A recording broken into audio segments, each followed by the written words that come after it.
السلام عليكم ورحمة الله وبركاته ولكن عبد الله أريزونا أوجيسيس إلهي سبحانه وتعالى وحنا عمري حلاشة قضنا حارانتا أنكو فقانو shirkadda iska leh buskudkan ee nii muuqda ee Oreo ee caanaha kala duwan ee lagu darsado waxay shirkadda cadeysay in buskudkeeda uu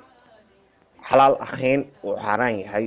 arrintaas waxay ku cadeysay page-keeda buskudkan muslimiin badan ayaa jecel markii su'aal lagu weydiiyay shirkadda Oreo is not halal walaal aduu Oreo ka dhow yahay buskudkan dambe ha isku taabanin waa xaraan ilaahay subxaanahu wa tacaala wuxuuna amray inaan xalaasha qoodano xaaraanta ay ka fogaano